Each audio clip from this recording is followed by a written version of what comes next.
2017년 12월 대한민국에는 투기 열풍이 불고 있었습니다. 모든 암호화폐들의 가치가 두세 배씩 오르고 몇 번의 클릭으로 순식간에 부자가 된 사람들이 넘쳐났습니다. 암호화폐를 사지 않으면 왠지 바보가 되는 느낌이 들었습니다. 그리고 1월 한 달 만에 모든 암호화폐의 가격이 급락하기 시작했습니다. 재산이 반토막 난 사람이 나오는가 하면 빚까지 끌어쓰다가 전 재산을 잃은 사람까지 생겼습니다. 투기 열풍이 사그라들고 일반인에게 암호화폐의 존재감이 조금씩 옅어져 왔습니다. 이때 암호화폐를 하나의 자산으로 봐야 하고 투기가 아닌 투자로 접근해야 한다는 책이 있습니다. 제 크립토 에셋 암호자산 시대가 온다입니다. 저는 블록체인 기술이 세상을 바꾸어 놓을 것이라 믿습니다. 비록 투기 광풍으로 인해 암호화폐에 대한 사람들의 인식이 나빠졌지만 암호화폐 기술의 잠재력은 여전히 높다고 생각합니다.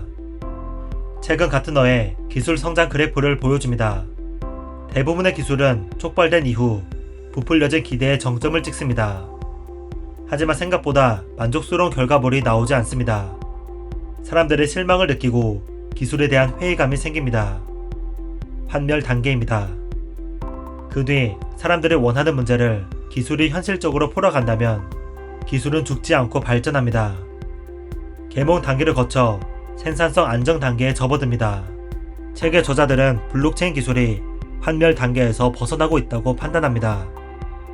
그래서 오늘은 책을 통해 암호화폐의 가치는 무엇이고 그 가치를 어떻게 측정할 수 있는지 알아보고자 합니다. 먼저 암호화폐가 무엇을 할 수 있고 어떤 시장을 대체할 수 있는지 살펴봐야 합니다. 책은 첫 번째로 국제 송금 시장을 예로 듭니다. 기존 은행을 이용해서 송금을 하려면 2-3일을 기다려야 하고 그마저 수수료를 10%까지 내야 합니다. 반면 암호화폐를 사용하면 송금에 걸리는 시간은 몇 분째 되지 않으며 수수료는 없거나 지극히 낮아지게 됩니다. 그래서 송금 시장은 암호화폐가 대체할 거라고 보는 첫 번째 시장이죠. 국제 송금 시장의 규모는 연 5천억 달러입니다. 비트코인이 10년 후 이 송금 시장의 20%를 대체했다고 가정해봅시다. 총 규모는 1000억 달러가 되고 이를 비트코인의 개수 2100만 개로 나눕니다. 여기에 통화 유통 회전율을 5라고 가정하고 나누면 비트코인 하나의 가격은 다음과 같이 됩니다. 952달러. 비트코인이 대체할 거라고 예상되는 두 번째 시장은 금 시장입니다. 비트코인은 총 발행량이 정해져 있기 때문에 금과 같이 희소성을 가지게 됩니다.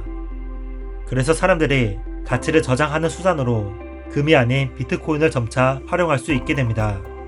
세계 금 시장은 2조 4천억 달러입니다.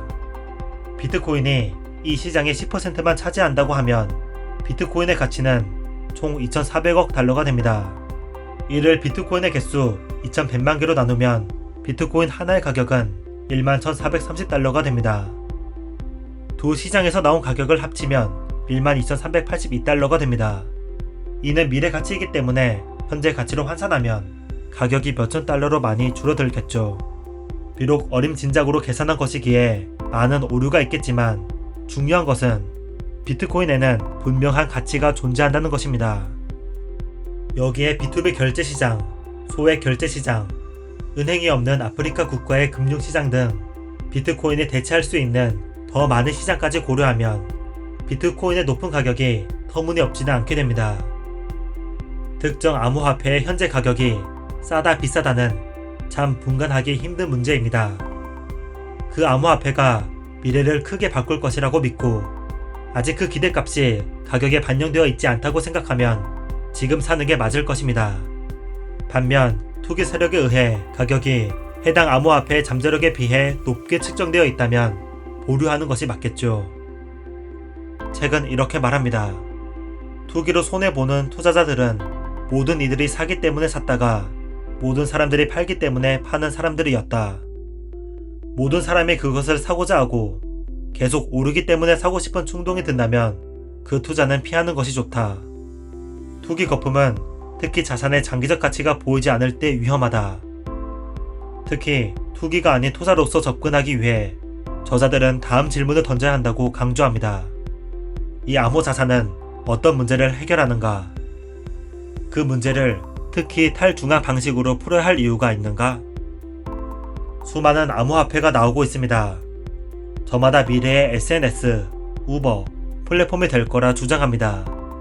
하지만 블록체인 기술에 접목한 SNS, 우버 플랫폼이 정말 필요할까요? 암호화폐의 큰 장점은 탈중앙 방식으로부터 나옵니다. 자산이 특정 단체에 의해 좌우되지 않고 보안이 뛰어나며 평등한 방식으로 서비스가 제공되는 특징을 가지고 있습니다. 하지만 이 특징이 무조건 최고인 것은 아닙니다. 중앙화된 SNS나 플랫폼이 더 큰 편의를 줄 수도 있죠. 이더리움의 창시자 비탈릭 부테린도 이렇게 말합니다. 암호화폐는 왜 블록체인을 사용하는가에 대해 제대로 된 답을 줄 수 있어야 한다. 이에 대해 개발자가 직접 작성한 문서가 백서입니다. 백서에는 개발자들이 왜 암호화폐를 만들었고 어떤 미래를 그리고 있는지 나와 있습니다. 개발자들이 생각하는 미래가 실현될 수 있는지, 그 개발자의 실력은 충분한지, 같은 믿음을 공유하는 커뮤니티가 얼마나 큰지 등을 고민해서 투자를 결정해야 합니다. 책 크립토 에셋, 암호 자산 시대가 온다가 말하는 것처럼 이제는 암호화폐를 넘어서 암호 자산의 미래가 그려지고 있습니다. 블록체인이 만들어낼 미래를 준비하기 위해 암호 자산에 대해 공부해보는 것 어떨까요? 책그림이었습니다. 감사합니다.